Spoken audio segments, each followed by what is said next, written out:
Hey guys, tonight we descend to a place beyond maps, a mercy, a realm where the soil never warms and names fall like ash. Beneath the laurel trees that never bloom, where the air tastes of forgotten prayers and iron, we drift down the winding road to Hades' shadowed kingdom. There, amid the silent procession of the dead, a curious disruption unfolds. One soul arrives not with mourning or madness, but with mystery. And tonight you'll stand beside Hades himself, watching a god tremble. So before you get comfortable, take a moment to like the video and subscribe. Let me know in the comments where you're watching from and what time it is where you are. Now dim the lights and let's ease into tonight's journey together. You're already in the underworld before you notice it. No grand descent, no Cerberus barking you backward. Just the gradual hush of your thoughts. The air smells like damp stone and ancient ink. You drift past groves of laurel, twisted and leafless, their roots feeding on the regrets of kings. Even here the concept of irony survives. And through it all, one constant pulse, the throne. It isn't gold, of course. Hades sits on basalt black stone, polished by the weight of eternity. No cushions, no carvings, just him, the shadow of a crown, and that peculiar mix of boredom and burden that settles over gods with thankless jobs. You wouldn't envy him. Even his robes seem like obligations stitched from silence, and stitched again every time someone dies. Today his posture is different, not slouched, not stiff, just alert. Something's off.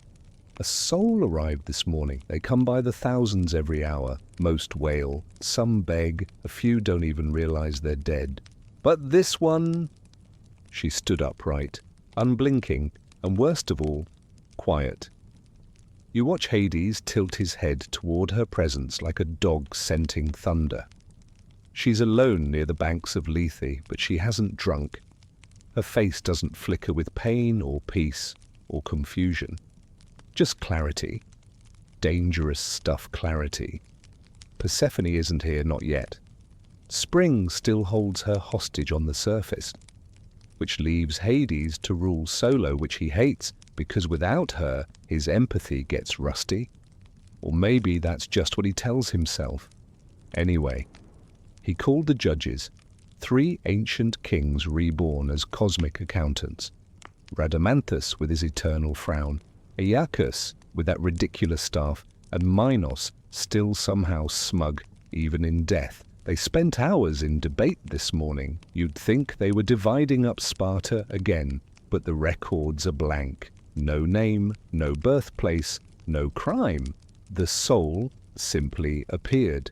A clerical error. Unlikely. The fates are annoying, but they're not sloppy. And still the soul waits. She hasn't approached the throne. She hasn't begged for Elysium. She hasn't collapsed into a heap of haunted memories. She just is. You feel it, don't you? The air changes around her. It hums. The dead steer clear without realizing why, like birds avoiding invisible glass. The scent around her isn't rot or river, it's myrrh, sweet and out of place, a perfume from the surface. And then softly something even stranger, a bird call. Birds don't belong down here, but this isn't a chirp. It's the exact sound of a nightingale echoing once through the cavern of judgment, then vanishing. Hades' eyes narrow. That, he mutters mostly to himself, is not regulation. You stay silent. You're just observing, right? Just watching history happen from the sidelines, sipping your metaphysical tea. Except you feel it too. A weightless sense of inevitability. Like pages turning before they've been written. Historians still argue whether Hades ever felt fear. Some say gods can't fear, others say he invented it. But if you look closely now, there it is, the tiniest twitch in his fingers. Not fear of death, obviously, fear of choice. Because here comes the part they don't include in myths being a god, is mostly paperwork. Condemn, reward, repeat. But now, with this soul, there is no form to file, no punishment to match, no virtue to praise, just a woman with calm eyes and a past no one remembers. Welcome to the laurel-scented glitch in the Underworld's perfect system. Welcome to the mystery that even Hades isn't sure he wants to solve. You'd think sitting on a throne made of stone and shadow would make a god feel powerful. It doesn't. Especially not this one. Hades, Lord of the Underworld, wears power like an itchy sweater grudgingly and only because the universe insists. He was never meant to rule the dead. That was Zeus's bright idea. Poseidon got the sea, and Hades well. Hades got what was left, the dark, the cold, the endless moaning and that cheerful little river full of lost memories. Jackpot. You stand beside him now watching as he leans forward on his basalt seat. No one else would notice the gesture. But you've been here long enough to see what it means. Interest. Unease. The sense that a pattern has been broken.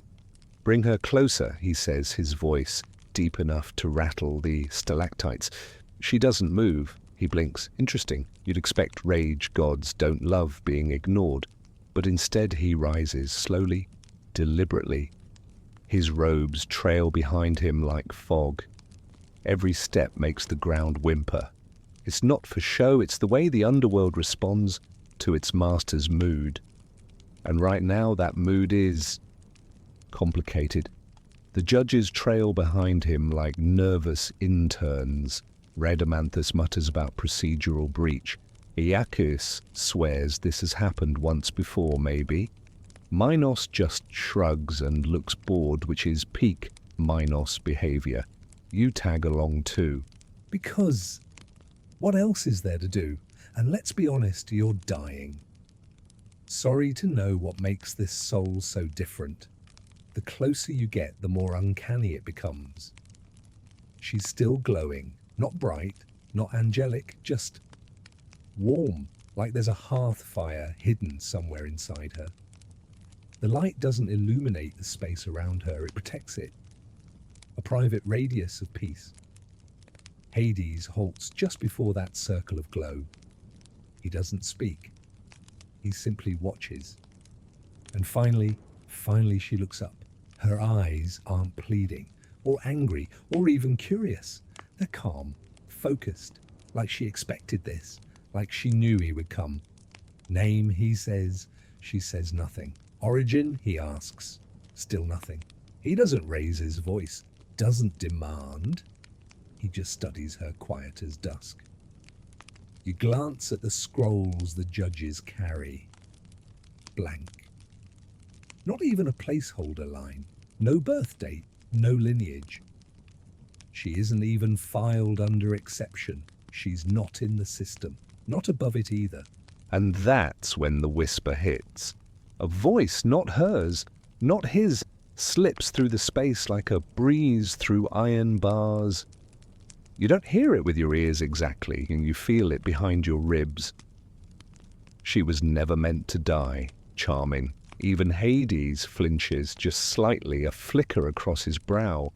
Historians still argue whether fate can be hacked, whether a mortal can slip through the weave of destiny and stumble into unauthorized afterlives. But if they could, this would be what it looks like. The woman finally speaks. I've been here before. Her voice is soft, not fragile, not haunted, just soft, like velvet laid over stone. You died before Minos snorts. You'd be recorded.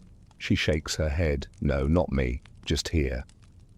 I walked this way once, in a dream. You know what's wild? That isn't even the weirdest thing someone said in this realm. The weird part is that the ground agrees. Beneath her, the stone doesn't resist her weight. The river doesn't grumble at her scent. The air wraps around her like it remembers. She walks past Hades, now yes past, and he doesn't stop her, just turns to follow. You're close behind, pretending this is normal.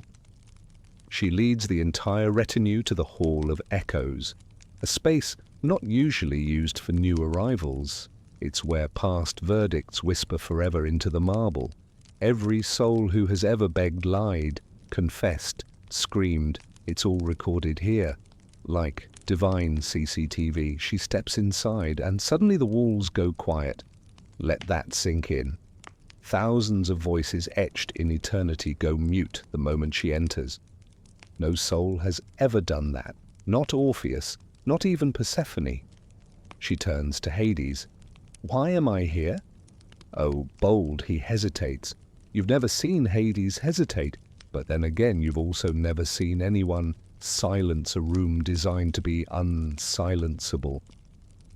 He looks at the judges, prepare a new chamber. Minos scoffs for what Hades' gaze slices through him like a guillotine, for someone not bound by our laws. Then she's not dead, Aeacus mutters. She is, Hades says quietly. But not correctly. The room seems to flinch at the phrase. You take a deep breath, though you don't need air here, you just want to feel something familiar. Because the one thing everyone forgets about gods, especially ones like Hades, is that they're not afraid of blood or betrayal or madness. They're afraid of contradiction. And this woman, she's one giant divine contradiction in sandals. You follow them down a corridor that shouldn't exist. It's not marked on any underworld map, and you've seen them all, trust me. After the first few centuries down here, you really get into cartography. But this path seems to grow as she walks. The walls stretch, shift, and curve like the underworld is improvising, which is deeply unsettling considering how much Hades hates improvisation. She doesn't ask where they're going. She doesn't even look around. She walks like someone heading home, not in a sentimental way, but in the way a wolf returns to its den. Purposeful, sure, completely unfazed by the murmuring shadows brushing the walls. Eventually the passage opens into a small chamber, a place not unlike the throne room, only warmer somehow, like the aftertaste of a memory. The stone here is veined with gold and copper, as if the earth tried once to be kind. The ceiling glows faintly, lit by some unseen source. The air is lighter too, less burdened by regret. Hades studies her again. This close, you can see the lines at the corners of his eyes, not from aging gods don't age, but from squinting at too many moral grey areas. You don't belong here, he says, softly. She tilts her head like a curious bird. And yet, I'm here. Mainstream scholars often claim Hades is unshakable, the ultimate stoic. But fringe texts, those half-burned scrolls found in remote Cretan caves, suggest that Hades had one flaw. He hated being reminded that fate isn't flawless. This woman. She's the thesis statement of every paradox. The judges file in again, visibly annoyed. Rhadamanthus is muttering legalese under his breath, which, if you've ever heard ancient Greek muttered by a dead king, is exactly as passive-aggressive as it sounds. There's no precedent. Minos says, scratching his chin like he's thinking, though he's probably just itchy. There is always precedent, Hades replies, but the way he says it sounds more like hope than fact. You shift your gaze to the woman. She sits, just like that. No invitation, no ceremony. She lowers herself onto a stone bench, folds her hands and waits. Her composure is maddening.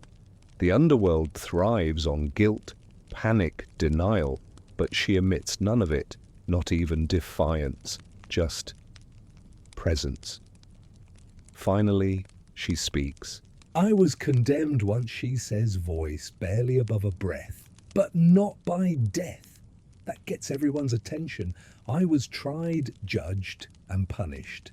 But the crime wasn't mine. You glance at Hades. He leans forward, eyes narrowing. Who judged you? A priest of Apollo? Oof, that name again. In case you missed it, Apollo and Hades don't exactly go bowling together. Their styles are different. Apollo is light prophecy, sharp edges. Hades is shadow, silence, endurance. They coexist, but they don't agree, especially when it comes to justice. Go on, Hades says. And so she tells her story. She was born in a village near Delphi, raised in the shadow of a temple, taught to offer figs and honey to the god of the sun to keep her voice soft and her eyes lowered. She was betrothed young, as was customary, but her fiancé died in a hunting accident, trampled by a boar, before the engagement could be blessed. That should have been the end of it.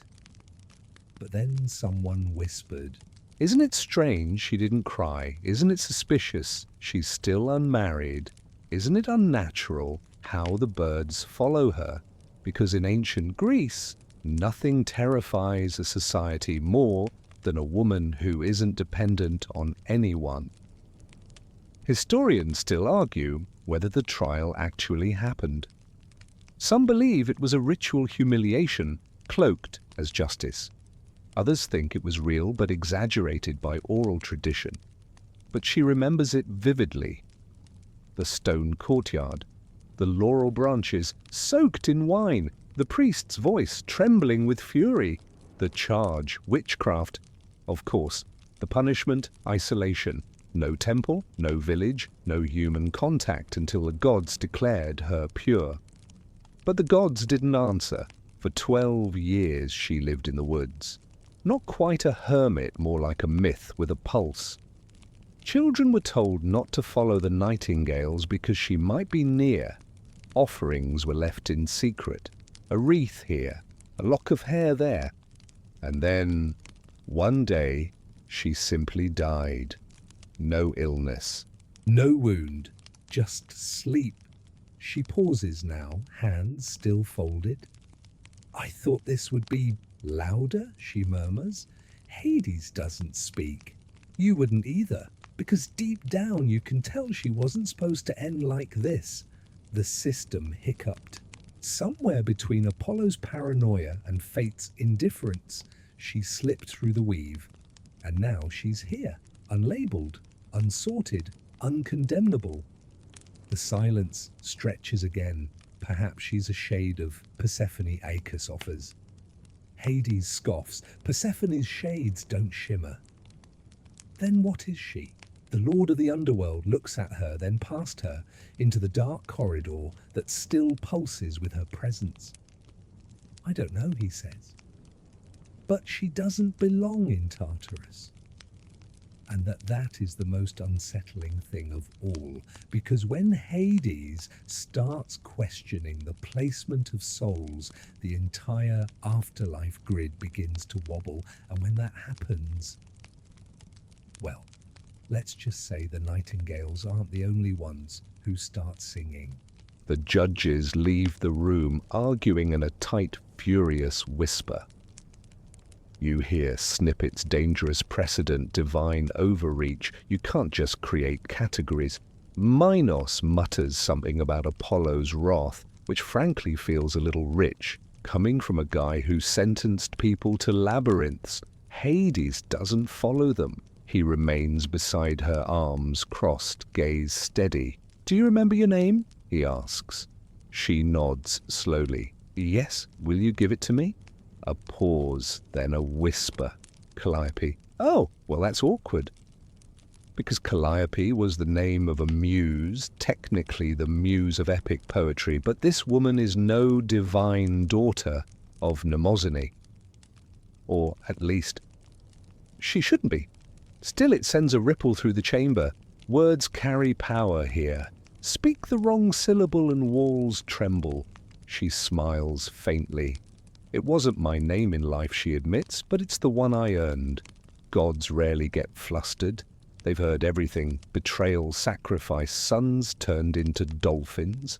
But this is different. You can see it in Hades' face. He's not angry, he's intrigued. And that's way worse, because when Hades gets curious, the underworld shifts to accommodate him. Sure enough, the stone floor flickers, like memory rising through dust. A faint image begins to emerge, a mosaic. Broken and half-faded, but unmistakable. A woman standing beneath a tree, holding a scroll to her heart. Behind her, a temple swallowed in ivy. It's not just art, it's a memory, not hers, the underworld's. You glance around. The other souls keep their distance. Even the spirits that linger too long in the Hall of Echoes drift away, as if this soul carries a current they dare not cross. She rises again, her movements unhurried. Where do the unjudged go, she asks. There is no such place, Hades answers flatly. But I'm here, again with the logic. Dangerous stuff. And now something shifts in him, just slightly, like a crack forming beneath his ribs. We had a place once, he admits quietly, long ago, for the in-between, for the impossible. You lean forward. Finally, a real historical nugget. See, there are rumors scattered, half-burned and usually dismissed, that before Elysium and Tartarus were sorted into strict moral opposites, there existed a third domain in the underworld, a space where souls neither praised nor condemned were kept until the gods could agree what to do with them. They never agreed. That place was sealed, forgotten. At least, that's the mainstream version. Fringe scholars have a different theory, that the place wasn't sealed, it was buried, not to punish the souls, but to protect the cosmos from the questions those souls raised. Questions like hers. I want to go there, Calliope says. You can't. Hades replies, his voice low. It doesn't exist. And then she delivers the kind of line that would make any mortal poet jealous. Then make it. You actually feel the temperature change. Not colder, not warmer, just charged. The kind of shift that precedes a thunderclap or a declaration of war. But Hades doesn't rage, he just thinks. That's worse, because you can see the wheels turning in that god brain of his, weighing the cost, weighing her. There's a long, breathless silence. And then from the corridor, a second voice enters. You shouldn't be here yet. Everyone turns. It's Persephone. Her presence is a scent before it is a shape, pomegranate and frost-crushed violets and springtime morning. She walks without hurry, barefoot on stone hair, trailing like vines. I thought spring held you, Hades says. She shrugs. I had a feeling. Persephone looks at the woman at Calliope and her face hardens. Not in anger, but in recognition. You were marked. Calliope bows her head slightly. Yes, by whom, Hades asks. A pause. Persephone exhales. By me. Well now, that's a twist. She steps into the mosaic glow, brushing her fingers over the stone. Her touch revives the image, the tree blossoms, the scroll brightens, and a new figure appears, a shadowed woman placing something on the Calliope figure's forehead. A sprig of mint. That was Persephone's mark in the rites of her forgotten temple. In some rural regions, long-abandoned maidens falsely accused could seek Persephone's protection. The process was secret. The memory erased the proof, sealed in soul alone.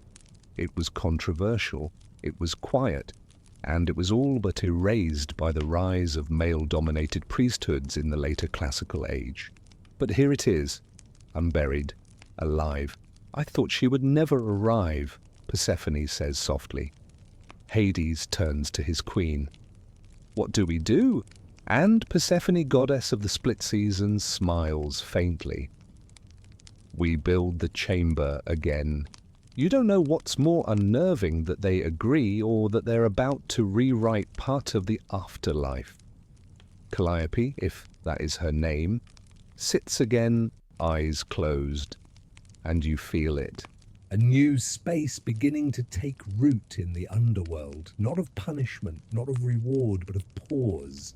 For the first time in eons, the dead will have a third option, because sometimes the right verdict is none at all. The soul doesn't speak again, not for hours. She sits as the underworld rumbles, reshapes, reconsiders, and you remain nearby watching something that hasn't happened in millennia, a new place forming. It's not loud, this making. There's no thunderclap or divine blueprint, just a quiet hum in the bones of the realm, as if even death must hold its breath. You trail after Hades and Persephone as they walk the boundary lines of this emerging space. It's fascinating, really, watching gods do something that feels almost human. Collaborating, measuring, arguing over metaphysical square footage. This chamber must remain sealed, Hades says. She's not dangerous, Persephone replies. She's disruptive. She's unresolved. You can't help but smile. Even down here in a kingdom shaped by absolutes, the arguments sound like a married couple picking wallpaper. The difference is that their decisions could fracture the moral geometry of the cosmos. You drift to the edge of the room. Strange shadows flit at the corners, not malevolent, but curious old spirits drawn by the scent of something new. Some appear partially formed, others flicker in and out like candle flames. A few whisper names you've never heard before. That's when you notice the records clerk. Yes, even the underworld has bureaucrats. This one is a hunched, bird-like figure who's been updating the Great Scroll of Souls since the Bronze Age. He's muttering to himself, scratching his stylus into parchment that doesn't seem to hold ink. Name doesn't file, thread doesn't align, double cut, tripled, not possible. He squints at you with one filmy eye. You smell it too, don't you? You nod. He holds up a scrap of golden thread. Most soul threads are silver. This one glows differently. He twirls it between his fingers. This was cut, he says, but not by us. Meaning not by Clotho the Fate, who spins and snips the life threads of mortals. Now that's something you don't hear every day. Mainstream mythology paints the Moirai the Fates as the sole arbiters of lifespans. But fringe theories and certain Orphic hymns that got the side-eye from more established cults suggest there were other forces who could alter fate in rare, secret circumstances, divine exceptions, mythic insurance policies. You follow the golden thread with your eyes. It curls gently in the clerk's hands, never fraying, never still. She wasn't meant to come here, he murmurs. But she made it anyway. You return to Hades just in time to catch a familiar sound. The judge is returning. Oh, joy! Minos is first as usual, chin raised like he's smelling something offensive. This cannot be allowed. You mean you weren't allowed to approve it? Persephone says coolly. Acres size. We have processes, categories, rules. She doesn't fit them, Hades says. So we make space. Rhadamanthus looks like he's swallowed a lemon. That's not how judgment works. But here's the thing about divine law. It's not etched into stone. It is the stone. And if the stone moves, so too does the law. Where does this end? Minos demands. Will every inconvenient soul get a chamber? No Hades answers, just the ones the system failed. For a moment you actually admire him. Not because he's righteous. Hades isn't big on righteousness, but because he's thorough. He doesn't make these decisions lightly. If he builds something, he builds it to last. They fall into silence again. Persephone walks to the edge of the forming chamber, places a finger to the air, and writes something only the underworld can read. A doorway appears, not a gate, not a cell. A threshold, thin and tall and shimmering slightly like glass that remembers sunlight. Calliope stands. She steps forward but stops before crossing. There's something I need to say. Everyone freezes. Not to you, she says, looking at Hades, to him. And then she turns and speaks into the air. I forgive you. No one answers. No spirit appears. No beam of light shines down. But you feel the temperature shift again. She wasn't talking to a god. She was talking to the priest who condemned her. You realize then she wasn't waiting for absolution. She was carrying it. Historians still argue whether forgiveness has weight in the underworld, whether a soul can lighten itself. But you don't need theory, you feel it. The space around her softens. Even the shadows back away gentle now. She walks through the door. The light swells. And then just as quickly it's gone. The chamber seals, not with a slam but a sigh.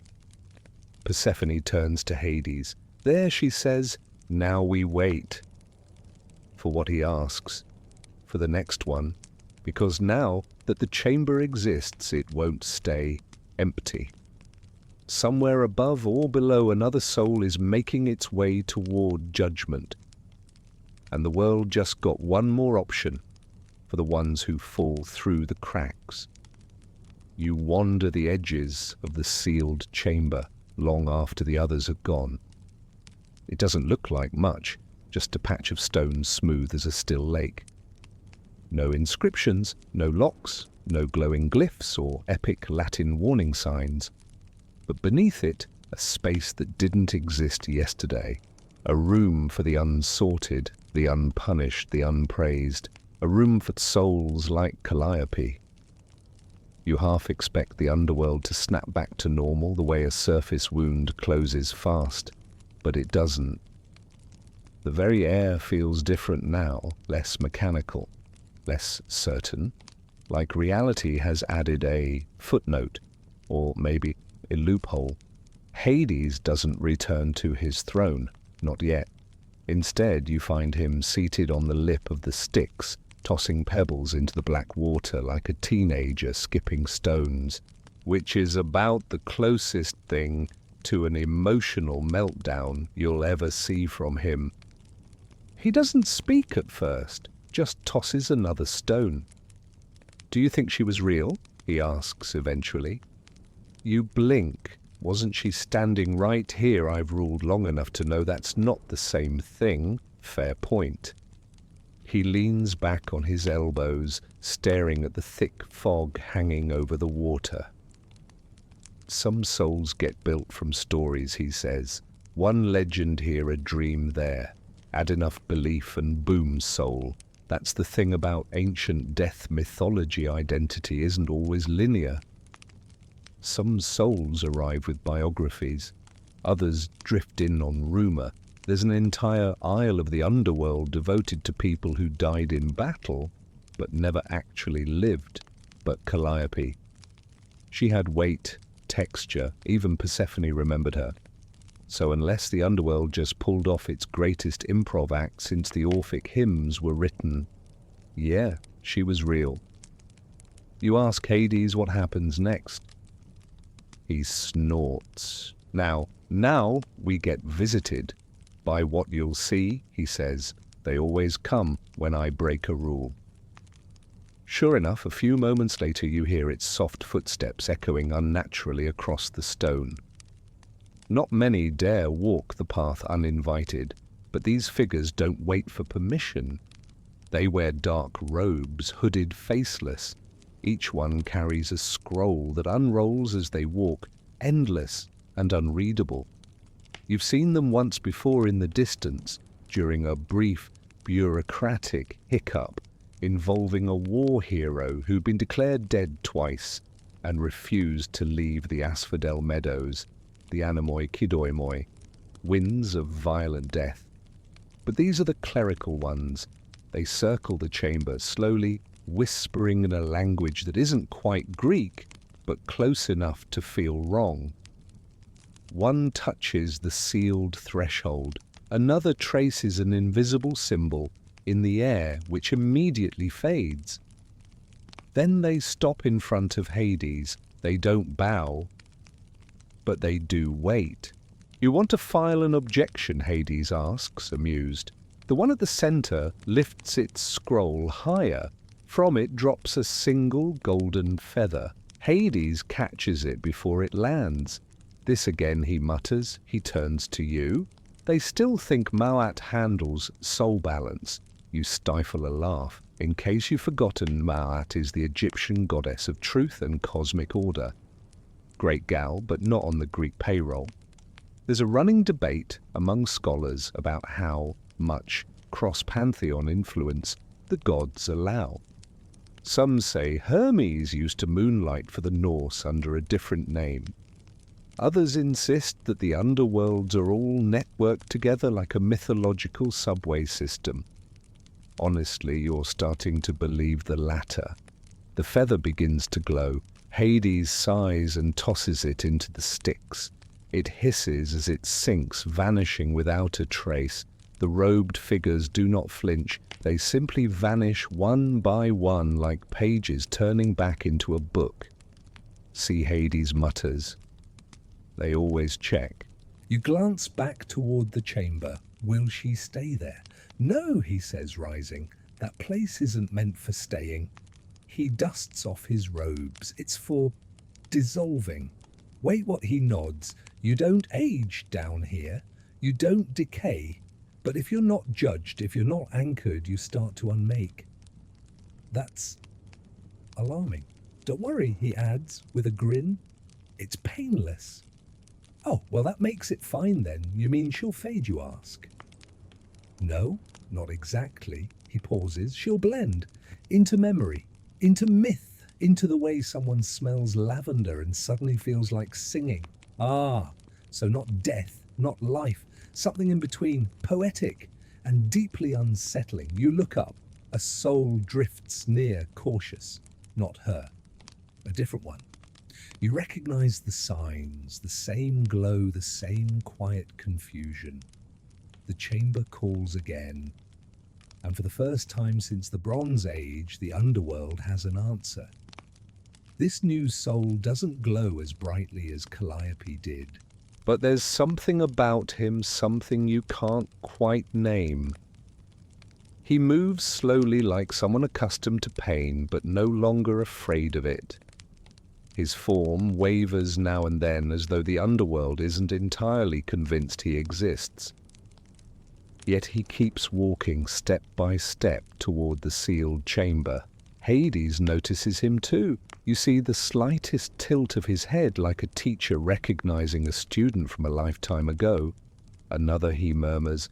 The soul pauses just short of the stone circle.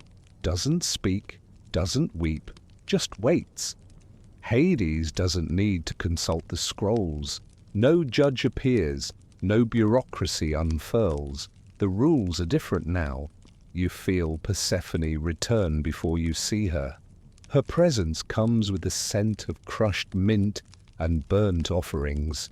She appears beside Hades, her face calm, her fingers trailing invisible patterns in the air. "Who was he?" she asks softly. Hades shrugs. "Does it matter?" "No," she says, and yet keeps looking. The chamber shudders. Stone ripples outward like water, and the soul takes a single step forward. The air tightens around you, not painfully, but with pressure, as if reality is inhaling. You watch as the threshold glows for just a moment, then accepts him, and again he's gone. Just like that. No judgment, no song, no wailing chorus of the damned. Just entry. "Do you think we've started something?" Persephone asks. Hades chuckles. "Oh, we definitely started something. Scholars have long dismissed the idea that the Greek underworld evolved. They say it was fixed, absolute. One-way ticket. no appeals department, but they've clearly never stood in this room, never watched two gods rewrite metaphysical architecture in the span of a heartbeat. You glance down and realize something new. The stone isn't just a doorway now, it's breathing. Soft pulses like distant waves roll beneath your feet. The chamber has become something alive, or at least semi-conscious, like it's aware of its new purpose. You ask Hades if it will grow. He nods. Rooms like this always do. Even without us, he looks at you.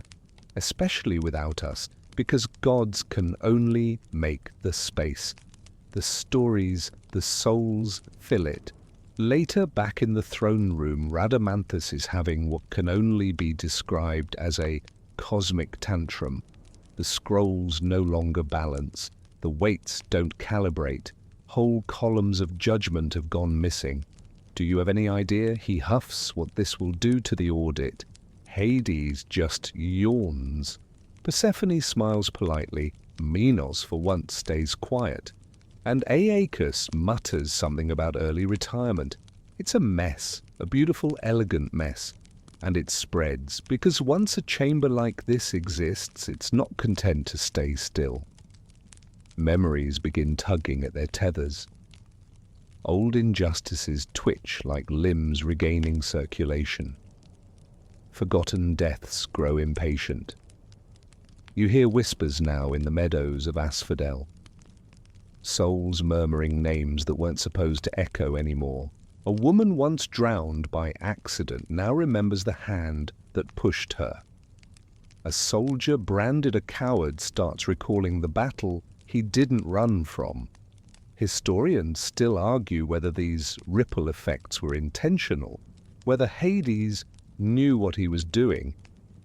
But judging by the smirk playing on his lips, you suspect he knew exactly. You take a walk. Yes, even here walking helps you think. Past the Lethe, where the waters seem a little less eager to erase. Past Cerberus, who now sleeps a little closer to the new chamber as if keeping watch over something fragile.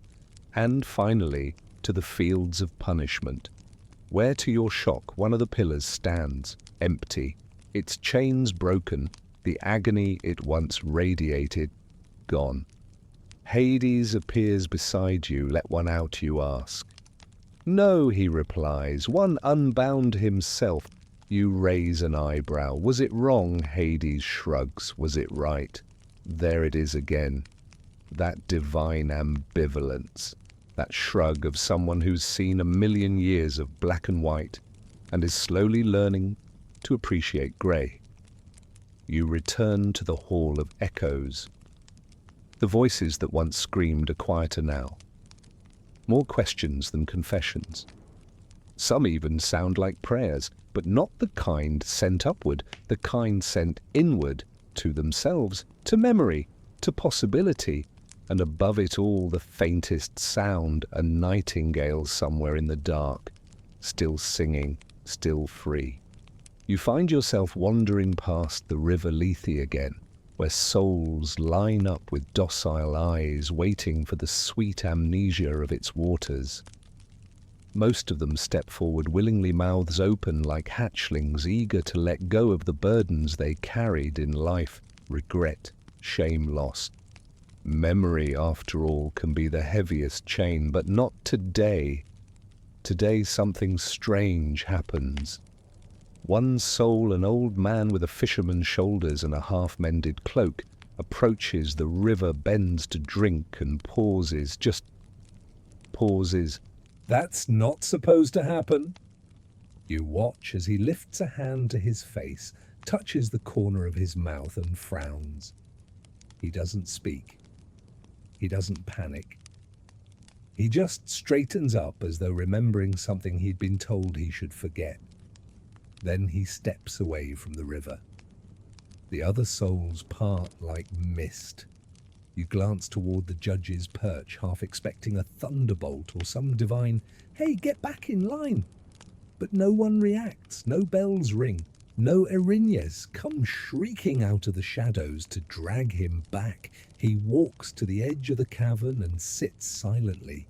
And you realize the existence of the new chamber, the one built for Calliope, is changing the way souls behave. They know, or at least something inside them knows, that maybe, just maybe, not every judgment is final. The river ripples disturbed. Charon the ferryman leans on his oar and mutters something into the mist. You sidle closer. What's that, you ask? Second thoughts, he says, not looking at you. They never used to echo like this. Charon's not exactly chatty. He usually rows in silence, collecting obols and complaints, but now he's uneasy. You can see it in the way his knuckles grip the shaft of his pole, like he's rowing into deeper philosophical waters than he's used to. I ferried a soul today who asked if there were refunds, he mutters. You blink. Refunds, he nods. Said she wasn't sure she belonged here after all. That maybe there was another option. You both glance toward the new chamber. No one speaks because here's the uncomfortable truth of divine systems. They depend on obedience, on certainty, on the belief that the rules are final. But a room like that, a door that opens without judgment, it plants seeds. Even Cerberus, snoozing by the obsidian stairs, shifts in his sleep. One of his heads raises slightly, sniffing the air. He smells change too. You walk on. To the fields of Elysium now, where the heroic dead frolic in eternal afternoon. Golden light green hills, laughter on the breeze. It's beautiful here, sure, but rehearsed. Like a resort that never closes. You spot a woman tending flowers. She's humming a tune older than language, her eyes unfocused. She seems at peace until she sees you. Is it true, she asks. You hesitate. What? She points not toward Elysium, but toward the horizon where the sealed chamber hums like a buried star. That there's a place where we don't have to deserve anything. You nod slowly. She smiles not with joy, but with something closer to relief. And without another word, she begins to walk. Not run, just walk. Toward the door she shouldn't know exists. Later you mention it to Hades. He sighs, rubs his temples. It's begun then. What has the migration? Now that's a word you didn't expect to hear in the Underworld. They won't all go, he explains. Most souls crave verdicts, closure, a label to wear for eternity. But the ones who don't, the ones who lived in paradox, they'll find the door you finish for him. He nods. Is that allowed? He gives you a sidelong glance. Who's going to stop them? You can't help but grin. It's true. The Underworld has judges, yes. It has laws. But it also has gods who make exceptions, who break their own rules, who build rooms for the souls that haunt the margins, like Calliope, like the fisherman, like the humming woman, and probably someday like you. Because the truth is, everyone carries something unjudged, a regret too old to name, a kindness no one saw, a secret that never grew into a confession. And now, there's a place for those things, a quiet room, a breath between lifetimes, a pause that says, you don't have to be defined, you only have to be known. You find yourself wandering into the asphodel meadows again, though the path feels different now. It used to be that these fields were eerily still filled with souls wandering without purpose, half lost in memory, mouthing fragments of forgotten lives. But now there's a subtle shift, a rhythm, the kind of slow transformation you might not notice unless you've spent several centuries haunting the same landscape.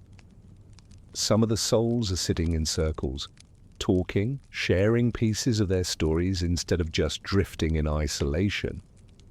and every so often you hear a question whispered gently across the grass. Did you hear about the door? It spreads like folklore. You pass a man telling a group of souls about a dream he had in life, where he walked through a room full of mirrors that didn't reflect him. He never understood it, until now. Another woman whispers about a moment she can't explain, a time she stood at the edge of a cliff, heard a voice calling her back, and didn't jump. No one had been there, but the voice had stayed with her until her death. Now these fragments of mystery are no longer shrugged off, they're clues. Hints that some people were never meant to be judged the old-fashioned way. You hear laughter too? Not joyful, exactly, more like relief. Like when you finally stop pretending something doesn't hurt. Historians still argue whether the Asphodel Meadows were ever truly meant for neutral souls, or if the ancients just didn't know what else to do with people who were neither heroes nor villains. The truth, if you ask the Meadows, is that neutrality was a myth. Everyone had a story. They were just never given permission to tell it. Until now. You continue walking until you see a figure kneeling in the grass. It's the old fisherman again, the one who refused Lethe. He's staring at the soil, planting something with shaking fingers. What is that, you ask? He holds up a tiny sprig. Bay leaf, he says. Used to grow these near my boat. You look around. The meadows are famously barren, just dry grass and memory echoes. But now you notice several little patches of green just starting to sprout. The underworld is listening. It's not just judging anymore. It's remembering. Somewhere in the distance you hear a faint bell. That's new. You follow the sound weaving through groups of softly chatting souls. Eventually you reach the riverbanks where a small group has gathered near Charon's dock. They aren't trying to cross. They're waiting. One steps forward, a girl no older than 15 with silver thread tangled in her hair. I wasn't supposed to die, she says. Charon narrows his eyes. You all say that. But then he pauses, his nostrils twitch. You smell like... He doesn't finish the sentence. Persephone appears beside you. No footsteps, no warning, just there. She touches the girl's shoulder gently. I marked her, she says. Another Charon mutters. Persephone nods. You turn toward the girl. Do you know where you're going? She shrugs. I don't want reward or punishment. I just want to stop feeling like a mistake. Oh, you get it now. The new chamber, the in-between, has become more than a sanctuary. It's become a home for souls who were treated like typos. Persephone offers the girl her hand. Come on then. They walk together, the queen of the underworld and the girl with silver hair. No parade, no epic music, just two figures walking a quiet path toward the room where judgment is replaced by presence. You glance at Charon, expecting another grumble, but he's not scowling. He's smiling, just slightly, because maybe, just maybe, the weight of all those unspoken truths is getting a little lighter. Back near the chamber, Hades watches as the door opens again. No light floods out. No booming voice calls down from the heavens. Just stillness and warmth. You ask him how many he expects will come. He shrugs. As many as we've failed. And how many is that he turns to you? All of them eventually. It should sound bleak. But it doesn't. Because in the realm of endless endings, a single place for beginnings is more powerful than 1,000 thrones. Somewhere in the folds of the underworld a new soul stirs, but it doesn't arrive by boat. There's no splash of an oar, no coin exchanged, no call from Charon across the dark. This soul arrives walking, emerging not from the Styx or the Lethe, but from between two stones that weren't there yesterday. The path is narrow, jagged, not meant for travel. And yet here she is. Even the winds hesitate. You watch her brush dust from her robes too simple for a queen, too fine for a beggar. She looks around, not afraid, just assessing. Like someone checking to make sure the world still exists. She heads straight for the chamber. And this time you're not surprised. You're learning that the souls who find the room are not called by law or fate. They're drawn by the silence that welcomes them. The absence of judgment is louder than any trumpet. You ask Hades, who's watching from the shadows, if he knows her. He nods slowly. Danae, he says. Oh, you remember the story. A woman locked in a bronze tower by her paranoid father, visited by Zeus in the form of golden rain, mother of Perseus, object of prophecy, victim of many decisions not her own. Historians still debate whether Danae's story was myth or metaphor, whether she was a symbol of divine intrusion or mortal resilience. What they never debate that she was rarely asked what she wanted, and now she chooses the door. Persephone appears beside her just as she reaches the chamber's edge. No words pass between them, only a glance and a nod, a recognition. One woman to another, two lives defined by the choices of men. Danae enters. The chamber accepts her, and in the wake of her passing something blooms, literally. A vine creeps up the side of the stone. Pale purple flowers, morning glories, maybe burst into being, not fast, not showy, but undeniable. Persephone smiles faintly. Life always follows her, she murmurs. The two of you walk back to the meadows. More souls gather now, not all heading for the chamber. Some simply sit nearby, basking in the possibility of possibility. You overhear fragments. They said my death didn't count. I wasn't buried. They never even looked for me. These are not the cries of the bitter or the vengeful. These are the stories of the forgotten, but they're not forgotten anymore. You hear a sound, a harp, gentle, distant, no musician in sight, just a melody slipping through the roots of the underworld. Familiar, but hard to place. Hades hears it too. That song's been missing since Orpheus left, he says. You raise an eyebrow. You mean the Orpheus who nearly got his wife out of here but looked back too soon? He nods. The very same. Historians still argue whether Orpheus ever returned to the underworld after that. Most say no, some say yes, but not as a man. A few obscure sources claim his music sank into the soil itself, and now it's playing again. Faint, gentle, unfinished, like a question. You walk with Hades back to the riverbank. He stops at a spot where the Styx bends slightly, just enough to form a natural seat.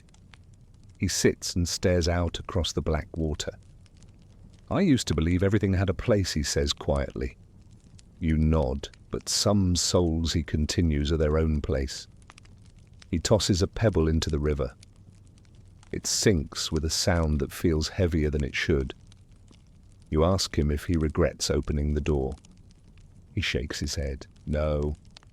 But I regret not doing it sooner. You don't expect that level of honesty from a god, especially not this one. You sit beside him. The two of you listen to the water. No souls cry today. No voices beg, just the sound of eternity taking a breath. And maybe if you close your eyes, you'll hear the flutter of another soul approaching. Not rushing, not hiding, just ready. You don't notice her at first. She arrives quietly, without glow, without wind. Not through a gate or a crack in the rock, but by simply being there. One moment she's not, the next she is, standing at the edge of the Elysian fields, with bare feet and a posture that suggests she's not here for reward, punishment, or peace. She's here for someone else. You watch as she walks slowly, deliberately across the tall grass. The blessed dead turn to look, but none approach. Her presence doesn't repel them. It just feels like something outside the rhythm of their afterlife. You follow her. Because of course you do. She pauses near a grove of cypress trees. Beneath one of them stands a man you don't recognize, but she clearly does. He turns toward her, stunned, his expression frozen between hope and dread. You hear only 3 words. You weren't wrong. The man falls to his knees. No embrace, no divine reunion, just truth delivered too late for life, but just in time for what comes after.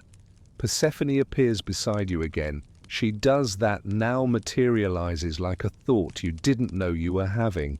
She was sent, she says. By who, you ask? Persephone shrugs. By grief.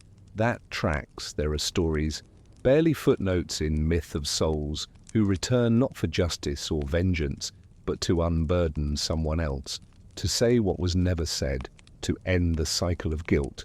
These souls don't stay long. They arrive, they speak, they disappear. But now, thanks to the chamber, they have somewhere to land before they vanish. You look again, and sure enough, the woman is gone. No burst of light, no farewell, just a soft absence like the last breath before sleep.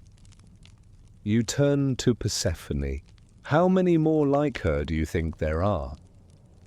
She looks skyward, not up toward Olympus, but toward the invisible line that separates the dead from the living. Countless, she says, because sorrow rarely travels alone. You're about to respond when a strange ripple passes through the ground.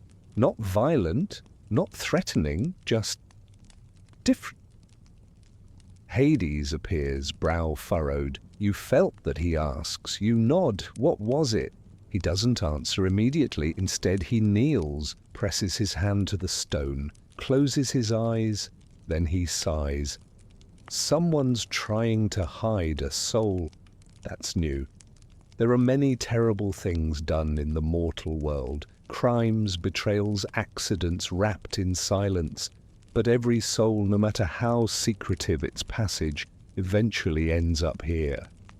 That's how the system works, unless someone's tampering. Persephone frowns. Who would do that? Hades opens his eyes. Someone who doesn't want us to find it. You both know what that means. A god. Not one of the Olympians necessarily, but a minor deity with enough power to reroute a soul, bury it in a different layer of reality, mask its signature. Do you know who you ask? He doesn't answer. He just starts walking. You follow, of course. And soon you're far from the familiar parts of the underworld, past the rivers, past the fields, past the even more creatively named cave of bad ideas, into the deep shade. This is where the forgotten gods sleep, where old pacts lie buried under myth. You pass half-crumbled shrines, altars with names eroded by time, a pedestal where a once-beloved fertility goddess now lies beneath dust and moth wings, a broken statue with the face of an owl worn smooth by centuries of disuse. And finally you arrive, at the center of a spiral etched in the ground, pulsing with faint gold. A soul is trapped inside, but not screaming. She's asleep. No chains, no bindings. Just a stillness so complete it feels unnatural. Hades kneels beside her. She's been hidden, he says, folded between seconds by who you whisper. A voice responds, not from the shadows, but from above. She was mine, you all look up, and descending like smoke comes Hecate. Oh, well then, goddess of crossroads magic and liminality. a deity so rarely invoked that mortals often forget she was once considered powerful enough to rival Artemis. She doesn't walk, she unfolds, draped in black torches at her side, eyes like ink. You took her, Hades says. I kept her, Hecate corrects, because no one else would. Persephone steps forward. Why now? Hecate looks down at the chamber below. The pulse of gold, the sleeping soul, because your new room called her, she says. And I think it's time. The three gods stand in silence. You just try to keep breathing. Eventually, Hecate raises her hand. A symbol glows on her palm. She presses it into the air, and the spiral unspools. The sleeping soul opens her eyes and smiles. "Thank you," she whispers. Then walks on her own toward the place that was waiting for her all along. The chamber accepts her, and Hecate vanishes. No drama, just magic. The golden spiral fades into the stone like a breath exhaled after centuries. No thunder, no celestial decree. Just one soul returned to the current of what should have been. Persephone lingers in the clearing. You notice she's not blinking eyes fixed on the space where Hecate vanished. She never answers unless she's already decided. She says softly, "You ask, was that soul hers?" Persephone nods slowly. "Not by birth, but by boundary. You get it now." Hecate protects the liminal, those who exist in the spaces between life and death, between accusation and truth, between being seen and being believed. And suddenly the presence of the new chamber, the one built for Calliope, makes more sense. It isn't a loophole, it's a shrine. Hades walks the perimeter of the clearing now. He's unusually quiet, which is saying something because the guy makes brooding an art form. You'd ask him what he's thinking, but he speaks before you get the chance. "There are more," he says. You pause. "More hidden souls."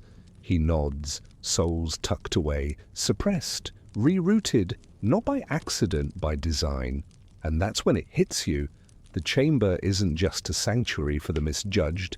It's a magnet, a tuning fork, vibrating through the layers of afterlife, drawing forward every soul that never got the chance to explain itself. And now they're waking up. You return to the chamber, which now hums with a low vibration. It's not threatening, just constant, like a heartbeat, or a drum at the edge of a forest. Souls gather around it, but they don't crowd, they wait. Not all of them enter.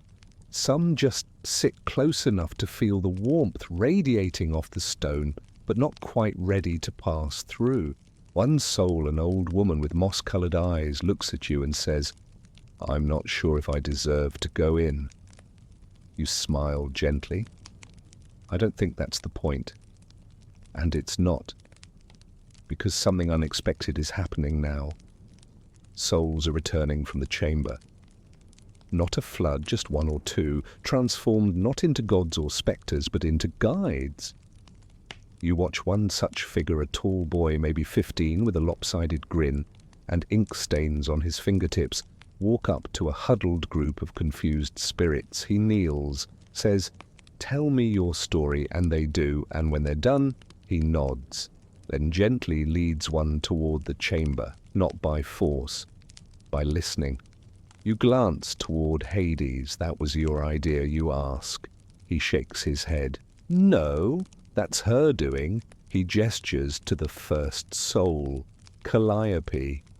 You look again and realize she's still inside, but not sleeping. She's writing, etching stories into the walls, not on stone, but on memory, gifting structure to every tale that enters, not to judge, not to correct, just to witness. She's building a library, Persephone whispers, and somehow that feels more profound than any temple, because isn't that what the dead truly want, to be remembered? Not praised, not punished, just understood. You're so caught up in the wonder of it all, you barely notice the rumbling. Not from below, from above. The sky, what passes for sky in the underworld, darkens. Fissures of golden light crackle through it like divine lightning. Something is coming. The judges appear first. Rhadamanthus looks pale. Aeacus clutches a scroll that's smoking. Minos, well, Minos is Minos, and somehow still chewing on an olive. There's a message, Rhadamanthus says grimly. You raise an eyebrow. From who? Apollo. Oh, terrific. Because if there's one thing you didn't want mixed into all this moral nuance and spiritual ambiguity, it's the god of blinding certainty. Apollo doesn't send letters, he sends omens, prophecies, fire if he's in a mood, but today he sends light. A single beam stabs down into the heart of the underworld, scorching a perfect circle into the floor beside the chamber. You step back instinctively. From the beam emerges a figure, radiant, sharp, expressionless, an avatar of Apollo, his voice, his glare, his cold sense of order. He looks directly at Hades. You are tampering with divine law. Hades doesn't flinch. Law without flexibility, he says, is just tyranny in slow motion. The light figure steps forward. This structure is unauthorized. Souls must be sorted. Persephone steps between them. They are being sorted, she says, just not by your binaries. The figure pauses, looks toward the chamber, listens briefly, and then astonishingly, he retreats, not in defeat, but in thought. The light fades, no threat, no decree, just silence. You let out a breath you didn't know you were holding. Persephone turns to you. The gods are watching now. You nod. Do we change what we're doing? She shakes her head. No. We just keep listening. Because now the chamber isn't just changing the underworld, it's challenging the heavens. You feel it in the stone beneath your feet, vibrations steady and deep. The underworld is no longer still. It's adapting, listening, stretching ancient rules into something that feels almost tender. The chamber at the center hums like a giant heart. Souls continue to arrive, drawn not by judgment but by curiosity. Some come to enter, others come just to watch, and many, many come to speak. They sit outside the door, whispering truths they never had the chance to voice in life. Regrets, hopes, questions no god ever bothered to answer.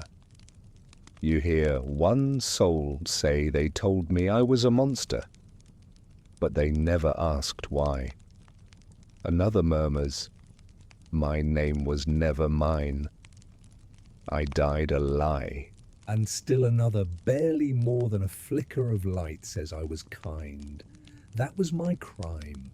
None of these statements trigger storms or thunderbolts. The chamber listens, absorbs, and when a soul has said what it needs to, it either walks inside or it doesn't, and that's the magic of it. There is no obligation, just permission. You turn to Hades, who stands, not as a warden now, but a custodian, a quiet guardian of this space he never expected to build.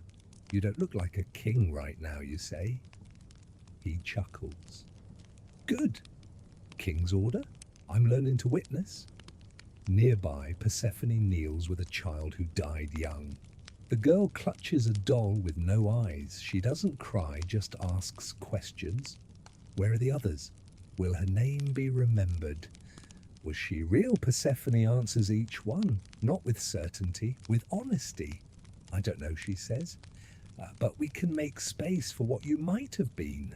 The girl smiles and fades, not into nothing, but into a trail of blossoms that wind their way toward the chamber. Another ripple passes through the realm. You look up. It's not another god, it's the Fates, all three. Clotho, Lachesis, and Atropos. They rarely visit together. Usually they send a memo. Today they arrive in full. Their presence warps the space around them. Threads shimmer in the air, silver, copper, crimson, floating like jellyfish in water. Time itself pauses, bends, unbends, reknots. They approach the chamber without hesitation. Clotho touches the threshold. Lachesis circles it once, nodding. Atropos, of course, tries to cut it. The golden scissors hover, tremble, and refuse to close. Atropos frowns. That, she says, has never happened. Hades raises an eyebrow. Clotho steps forward. You have created a knot without an end. Is that bad? Persephone asks. Lachesis smiles. Not bad, just new. The fates speak in chorus now. This space defies chronology. It resists narrative. It does not seek outcome. They look to each other. Then to you, then to the chamber, and then, astonishingly, they step back. Clotho waves a hand. The air ripples. New threads appear, threads without ends, threads without colors yet. Possibility threads. Keep weaving, she says to Hades. And just like that, the fates leave. No threat, no demand, only permission. You look at Hades, he looks at Persephone, and slowly they both exhale. It's real now, she says. It was always real, he replies. Now it's recognized. Later that dusk, if you can call any hour in the underworld dusk, you walk through the asphodel meadows again. There's music now, not performed, just ambient, like the hum of a place healing from old silence. A woman paints the memory of her mother's face on a stone. A boy hums a lullaby no one ever sang to him. A soldier sits beside the soul of the man he once betrayed, and neither speaks, and somehow that is enough. The chamber pulses, warm, ready. Some enter.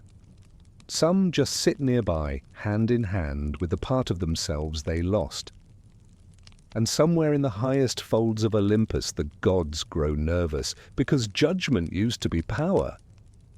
But this is understanding, and understanding cannot be controlled.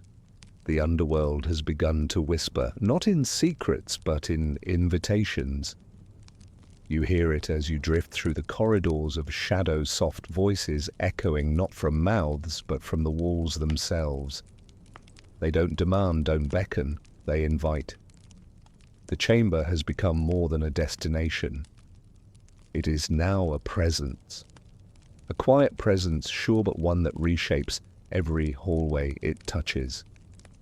Souls who used to tremble now ask questions. Souls who wandered now wait.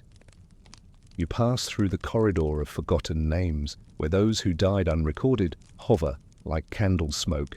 For eons they barely stirred, barely remembered their own faces. But today, one of them is humming, a tune with no words, just 3 notes rising and falling over and over. Another soul turns and speaks. I had a name once. I think it was a pause. Then never mind, it'll come back. You smile, because that's what this room has offered. Not justice, not escape, but possibility. A chance to be more than the worst moment of a life. Back in the throne room, the judges are holding court. Not the usual kind. Today they're reviewing cases that had been closed centuries ago. Rhadamanthus reads aloud case 74 to 992. Woman accused of deserting her family during plague. Testimony was never taken due to mass fatality protocols. No body recovered. Verdict, abandonment. Hades leans forward. Reopen it. Minos groans. Why, she's already in Tartarus. Then she can walk out, Hades says, if we were wrong. And here it is, the unimaginable. Retrials in the afterlife. Not appeals, not petitions, retrials. Souls long since condemned now find themselves summoned, not in chains but in quiet dignity, given voice, given context, given grace. Historians still argue whether this marked the beginning of a philosophical shift among the gods, whether Olympus felt shame or fear, or both, what they can't deny. This is when Hades started speaking less like a warden and more like a teacher. You catch him outside the court speaking to a soul who'd once committed a murder to save a child. "I'm not innocent," the soul says. "No," Hades replies, "but you were complex." That's the word, isn't it? Not pure, not evil, complex. You visit the chamber again that evening. More flowers now, more murals. Someone has drawn a map of their village on the wall with charcoal marking where the floods hit hardest. Another soul has left a string of beads in a small pile. Each bead represents a person she forgave after death. No one's organizing this. It's just happening. An ecosystem of memory. Persephone walks beside you. Her eyes are brighter here. You ask if she regrets the door. She doesn't speak right away.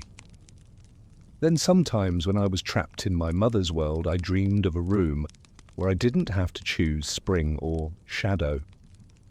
She smiles. "I think this is that room for other people."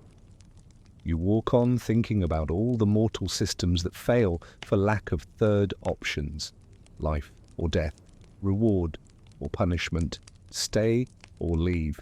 So many choices that were never really choices at all. But now there's pause, and in that pause healing, you sit near the chamber's edge. A soul sits beside you, young, eyes full of questions.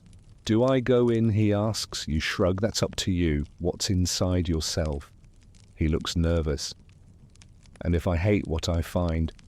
You smile gently. "That's okay. It won't hate you back." He stares at the doorway, then breathes in and walks. The door opens. Not because it's magic, but because it wants to. Because maybe all doors do. You wake, if such a thing is possible in the underworld, to a sound you've never heard here before. Laughter. Not the sharp kind that hides pain, not the dry chuckle of a cynical soul, but real soft human laughter. You follow it like a bird call weaving through the still air until it leads you to the edge of the chamber. There a small group of souls is sitting in a circle, passing around a stone that glows faintly blue. Each time it changes hands, the soul holding it tells a story. Not a grand tale, not a confession, just something real. "My sister once stole figs from a god's altar. I was terrible at poetry, but I kept writing it anyway. I used to believe frogs controlled the rain." The others laugh gently, not to mock, but to honor. Because down here, stories were always about judgment. But now, they're about connection. The chamber pulses. You ask Hades if this was intentional. He shakes his head. "No, but it's better." Nearby, the judges convene, or rather recline, less courtroom, more lounge. They no longer scowl, they observe. Once their scrolls listed crimes, now they hold contradictions. Rhadamanthus unrolls one and frowns.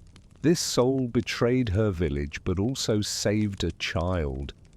How do we weigh that? Iacus shrugs. Maybe we don't.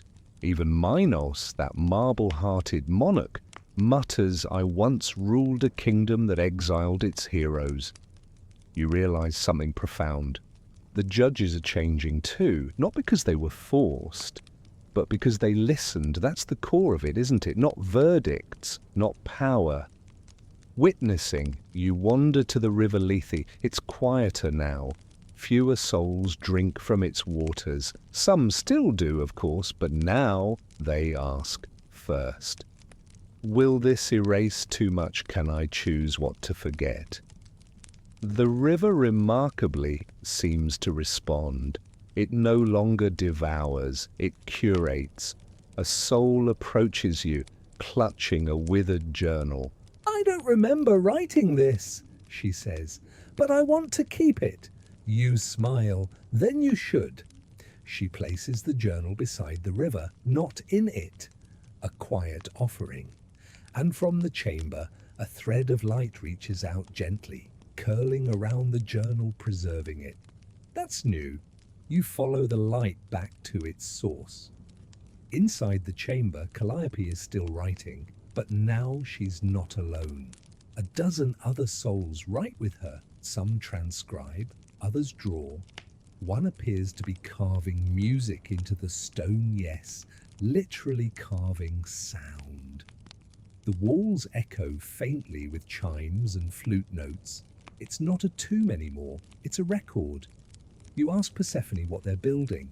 She thinks for a moment, then says, a place where memory isn't the enemy. Later that night, if you can call it night, though the light here doesn't change, you sit beside a soul who hasn't spoken yet.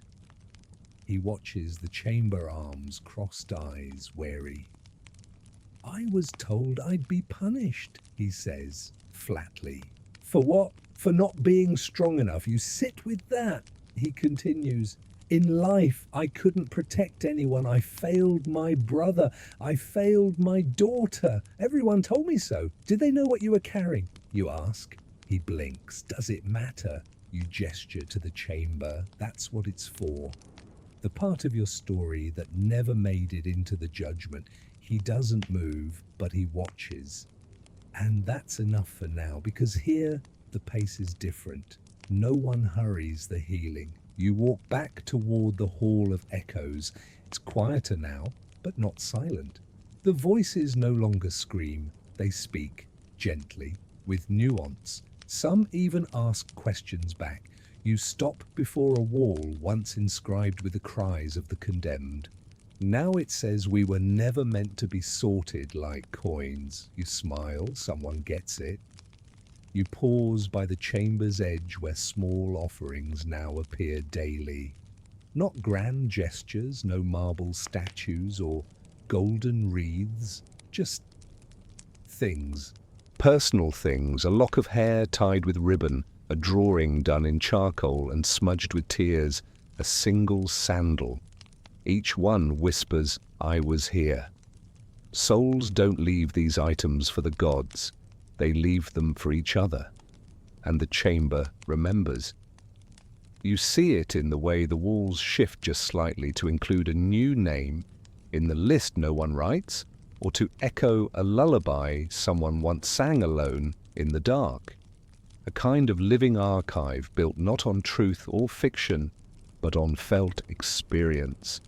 The underworld has never been this alive. You wander toward the slopes of Tartarus, half expecting nothing to have changed. This, after all, is where the worst are sent. The betrayers, the oath-breakers, the gods who went too far. But it's changing too. You pass a pit where once a general writhed in fire, screaming of the war he started and the sons he lost. Today, the fire still burns, but he's talking. To himself, maybe. To no one. Or maybe to someone in the chamber whose story intersects his in ways neither of them understood. Until now, he says I was wrong. But not every day. And that's the kind of sentence that would never have made it past the old system. You reach another ledge and find a soul curled in a corner, whispering the same phrase over and over. I lied because I was scared. That alone is enough. The chamber pulses faintly in response. You return to Hades. He's sitting with a group of children now, showing them constellations carved into the ceiling of the cave. Not for any purpose, just so they know the sky existed. You sit beside him. They're not afraid of you, you say. They're not supposed to be, he replies. I just forgot that. One child tugs at his robe. Will the stars remember me? She asks. He nods. They already do. It's around this moment that Hypnos arrives, the god of sleep. He glides in like a shadow, wrapped in silk curls of dream mist rising from his skin. He doesn't speak immediately, he just walks into the chamber, not out of curiosity, out of reverence. He returns minutes later, eyes wide. That place is stable, he says, but not still. What do you mean, Persephone asks. It's dreaming. Now that's unexpected. The idea that a structure built from memory and unspoken truths could dream. It's so absurd that even Hades doesn't scoff. Of what, you ask? Hypnos gives a small, tired smile. Of futures. That word has never fit well in the underworld. This place is rooted in aftermath, in what already was. But the chamber, it dreams of what might still be. You return again that evening, though again time has little meaning here. You find a soul tracing a map in the dust. It's not of Greece, not of any known land. Where is that, you ask? She looks up, confused, then smiles. Oh, it's not a place. It's what I imagined when I died. The map shows no roads, no cities, just curves, water, open space. The kind of world where no one is cornered. The kind of world where rooms like this wouldn't be needed. You leave her with her drawing and head for the banks of the Styx. Charon's there, of course, always rowing, but tonight he's added something to his boat, a small lantern glowing with the same golden pulse as the chamber. He catches you staring. Soul left it for me, he says, gruffly. You kept it? He nods. Reminds me there's more than one kind of passage, and that's the truth, isn't it? There's death, there's afterlife, and now there's continuance. You walk back past the vines, past the children, past the whispering meadows and the judgment halls, slowly emptying of their records. Back to the center, where the chamber breathes and waits for whoever needs it next. You wake to the sound of silence being broken, not with thunder, not with cries, but with a name. Someone speaks their own name aloud for the first time in centuries. A simple declaration, I was Lysandra. No one responds with applause. No divine scribe rushes to record it.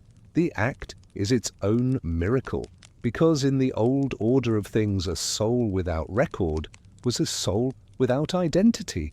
But now even unmarked voices ripple the walls of the chamber, and in that ripple the underworld remembers.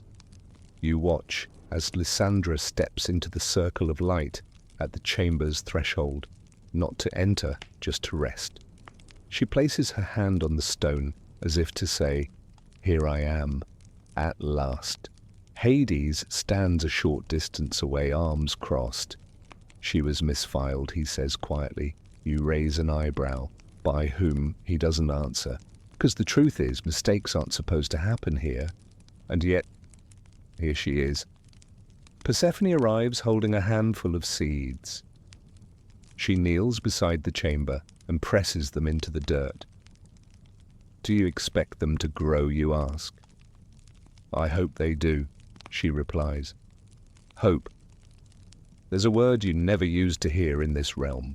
You glance toward the asphodel meadows again and notice something subtle. The souls there aren't just wandering anymore. They're remembering each other. Two souls sit side by side, hands clasped, not because they knew each other in life, but because they both survived the same moment 100 miles apart. Their stories, like pieces of a shattered plate, are finding each other. The chamber connects. Later you stumble upon something remarkable, a soul teaching others to speak again. Not in ancient Greek, not in prayer, but in stories. She calls herself Echo. Not that Echo, not the nymph, cursed to repeat, but one who died without ever being heard. Now she teaches silence to breathe. You sit in for a lesson. Each soul is invited to tell one truth without apology. Not one judged truth, not a confession, just clarity. A man says, I hated being loved for the wrong reasons. A woman whispers, "I never wanted to be a mother." Another laughs, "I lied about the fish I caught, and I'm not sorry." And Echo, smiling, replies, "Now we know you. You leave the lesson lighter. It's strange, isn't it?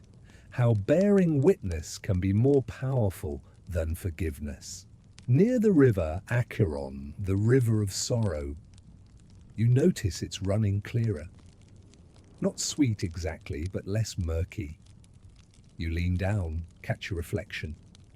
And something behind you, Calliope. She's stepped out of the chamber for the first time in days. You walk beside her. "What's it like in there?" you ask. She thinks. "It's like dreaming." While awake, she says, each soul arrives with a weight, but the weight isn't what defines them. You nod. So what does the part they carried quietly? She leads you to a new arch recently formed from roots and bone and memory. On it, someone has etched a phrase, "Not all ghosts are guilty." You stare at it. Who wrote that? She smiles. Everyone. Later, as more souls arrive, one from a forgotten battlefield, one from a collapsed mine, one who never spoke in life. Calliope kneels and opens her hands. From them spill fragments, sounds, shapes, gestures. She passes them to the newcomers. "Start with this," she says. "We'll fill in the rest together." You glance back toward Hades. He's standing still, eyes closed, face upturned to the false sky. "What are you doing?" you ask. He opens one eye, listening. For what? For the sound of less regret. You almost laugh. But then you hear a murmur in the walls, a soft, rhythmic thrum, the echo of souls who were never allowed to sing, singing anyway. And in the chamber, one more soul enters, not because they must, because they are ready. The underworld's rhythm has changed, not by decree, not by battle, but by listening.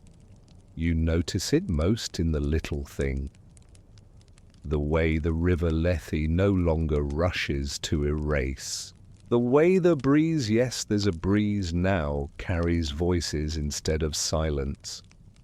The way even Tartarus seemed less absolute.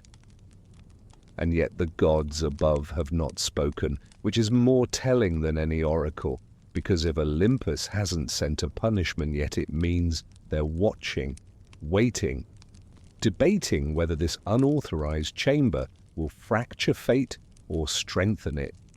Persephone, as always, is one step ahead.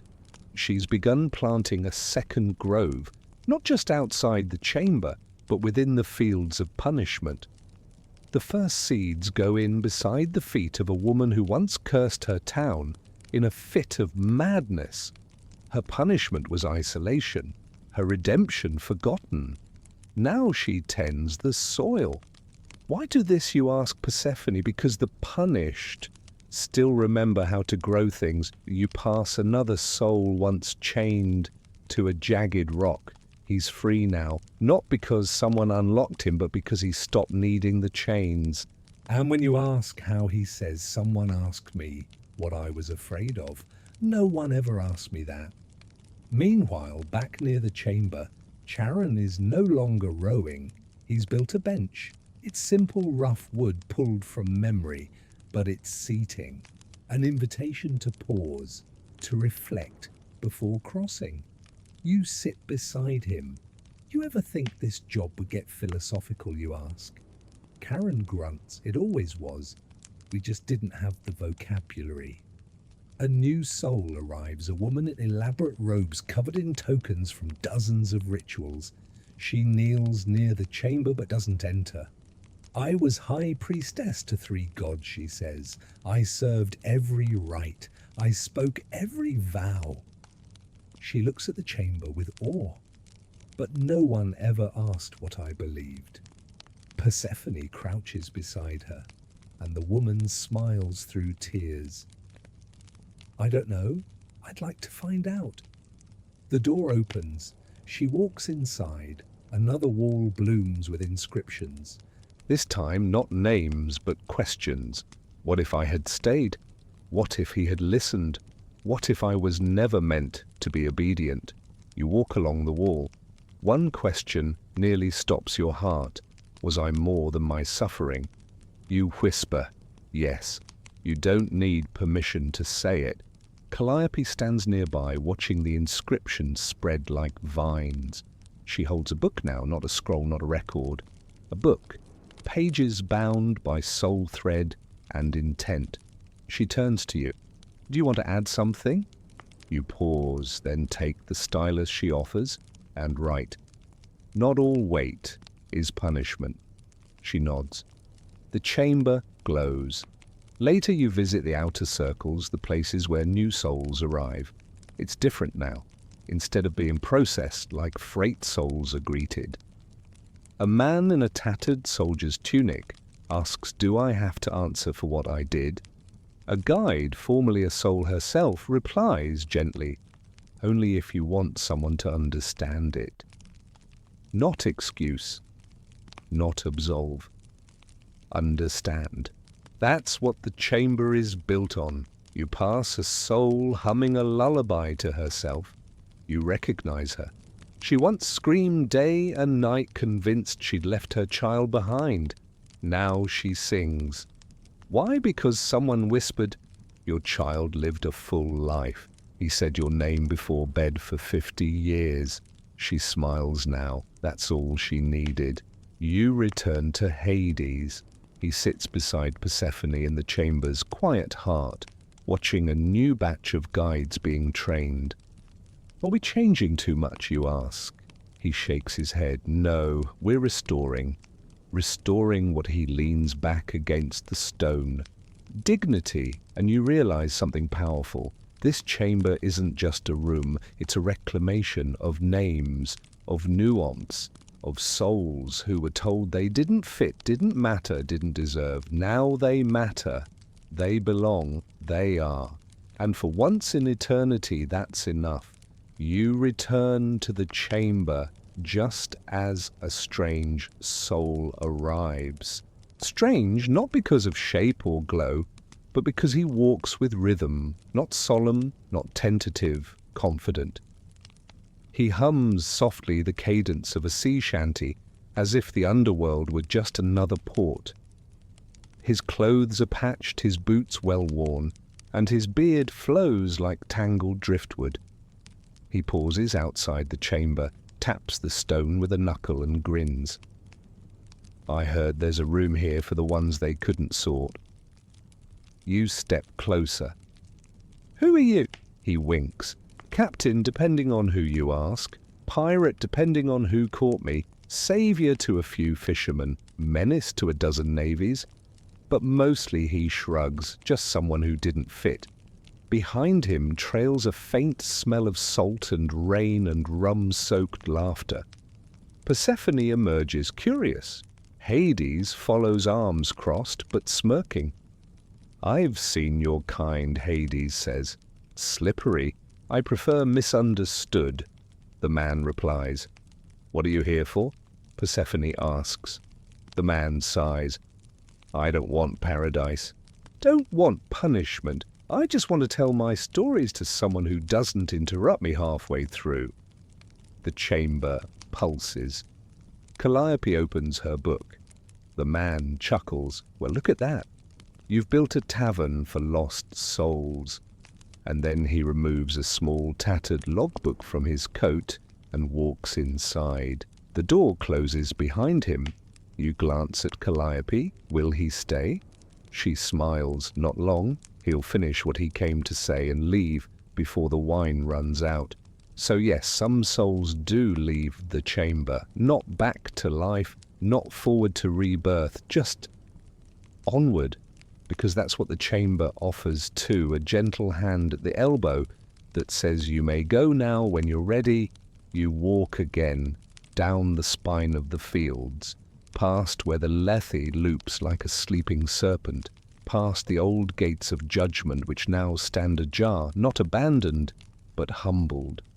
You find a soul painting a mural. The brush is a reed, the paint river water and ash. The mural is strange.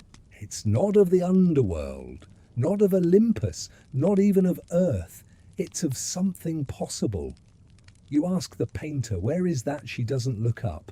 It's a place that doesn't yet exist, but we'll need it someday. What for? For the souls who never had names. She dips her brush again, for the ones who never got far enough to be judged. Stillborn children. Voices silenced before they spoke. Lives ended in secret, never recorded. She paints a cradle floating on stars, a field of names made from constellations. You walk away slowly. Back at the chamber, the crowd grows, but no one pushes. It's not a line, it's a gathering. Some come just to sit, some to speak, some to be near the warmth. A few never enter, but still they bring something, a memory, a question, a gift. One soul places a small bronze key on the threshold. When asked why, she says, "Because I locked myself away in life." This is the first place that doesn't need keys. The chamber accepts it.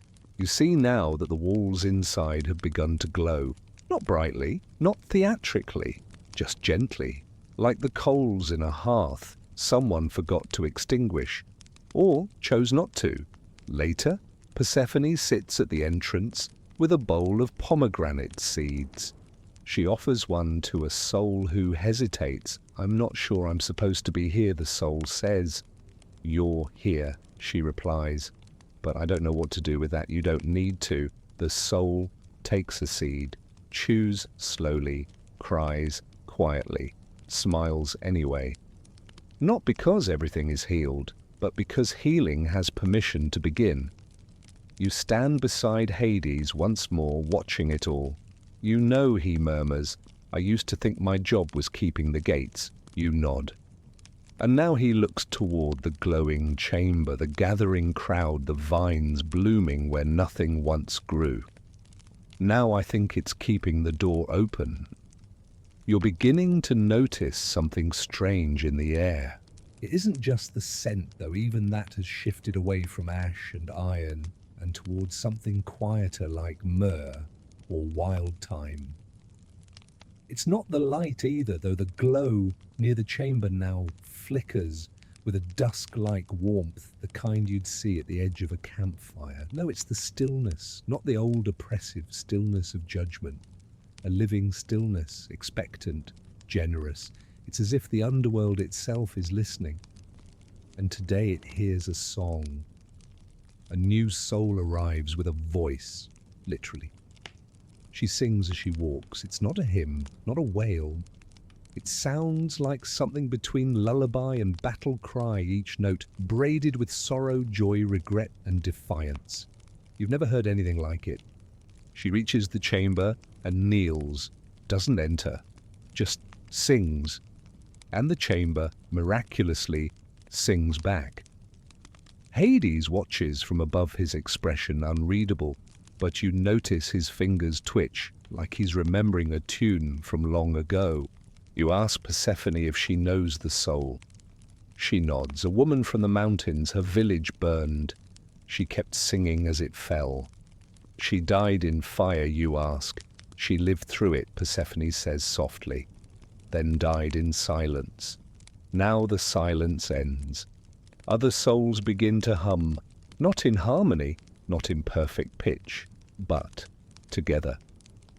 You see a man who once died forgotten in prison tapping his fingers against the ground. A child rocks gently beside a carved stone. Even Charon, who would sooner chew a nail than hum a melody, taps his foot on the ferry plank. A beat, a memory, a rhythm that says we are still here. You glance at the old hall of the judges. It's quieter now. Rhadamanthus lounges with his scroll half-rolled. Aeacus plays with a piece of chalk, sketching figures that don't follow any verdict. Minos has "brace yourself" smiled. You ask Hades if the age of judgment is over. He shakes his head. Judgment will always exist, but now it must compete with understanding. And suddenly you realize the stakes. This isn't just a reform, it's a revolution of perception. Souls now choose what they carry. Some let go, some hold tight, some rewrite their own endings with words they were never allowed to speak. Calliope now has help. Scribes, artists, even a few reformed judges lend their insight.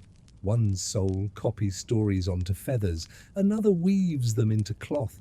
Someone else carves each name into wood and hangs it like wind chimes near the chamber's entrance. There's no one method, only presence, only care. That night, if night it can be called, a procession arrives. No fanfare, no banners, just a line of souls who don't ask questions. They carry candles, small flickering points of memory. Each soul places a candle outside the chamber, then steps back. No words, just light. And eventually the doorway is ringed with flame not to burn but to glow. You sit beside a soul who hasn't spoken once. He carries no token. Just the look of someone who has wandered too long. You ask, "Do you know why you're here?" He shrugs. "They told me I didn't matter. But you're here." He nods. And that's it. That's all he needs for now. The chamber pulses. You rise and walk the new paths, yes, paths, because what began as a circle is now a web. Roads have sprouted, branches extended, new doorways curve into the distance waiting to be walked. Some will be rooms, some will be gardens, some will be echoes of memories that never had time to bloom. At the heart of it all is a hum, not mechanical, not divine, just human, fallible, flickering, whole. You return once more to Hades and Persephone standing side by side in silence. She says we never meant to create a new law. He replies, "Good. We didn't. You ask. Then what is this place?" Hades doesn't answer. He lets the wind answer, the breeze that stirs the candles, the echo of the soul's song still circling the chamber, the heartbeat of the underworld itself, learning at last to feel. There's a ripple in the underworld today, not a tremor, not a quake, a shift. You feel it before you see it in the way the light across the chamber seems to bend just a little softer, in the way the stone beneath your feet exhales like it's no longer holding tension, in the way even the dead now move with purpose. A soul arrives. She wears no clothing, none that you can see, just layers of story clinging to her skin like moss. Betrayal, exile, kindness, shame, resistance. They glow, then fade, then glow again. She kneels at the edge of the chamber and whispers something into her own hand. Then she lets it go. You don't hear it. But the chamber does. A new doorway appears inside, just a crack in the wall at first, as if the soul's words became architecture. You ask Calliope what it means. She named something that never had a name, she says, and so the chamber made room for it. You step closer. The new room within the room is made not of stone or memory, but of questions. Walls made of half-sentences, a ceiling of what-ifs. The floor a quilt of hesitations, each one stitched with the careful thread of hindsight. And seated in the center is a girl, alone. No one invited her, no one told her to come, but she's here and she's safe. Persephone enters quietly and places a scarf across the girl's shoulders, not as a gift, as a gesture. "I see you," she says. That's all. The chamber pulses in agreement. Outside, more souls arrive, but not all are newly dead. Some are older, ancient, spirits so frayed by centuries that they no longer know who they were. Some drift like fog, others flicker like thoughts half forgotten. One wears the shape of a wounded deer, another smells like wet stone and wheat, One, no eyes, no mouth, simply hums. You watch as they gather around the chamber. They do not enter. They remember, because memory, once a punishment, is now a bridge, and even the shapeless can cross it. Hades appears beside you, holding something odd. A bell? You raise an eyebrow. Did we die again? You ask. He smirks. This isn't a death bell, it's a calling bell. He hands it to you. Ring it when someone's ready, not to judge, not to summon, just to say we're listening. You don't ask who made it. You already know. Persephone's touch is in its shape. Calliope's rhythm is in its weight. Even Charon begrudgingly etched a line across the bottom. One way isn't always the right way. You walk the chamber's edge and ring the bell. It doesn't chime, it shivers. A soul looks up, takes a breath, steps forward, that's all. You sit again by the fire pit that never burns now, placed near the entrance, a place for those not ready to walk inside. A liminal space in a world already between. You speak to a man with shaking hands. I hurt people, he says. On purpose. I wanted them to suffer. You nod. Do you want to tell that to the chamber? He hesitates, then shakes his head.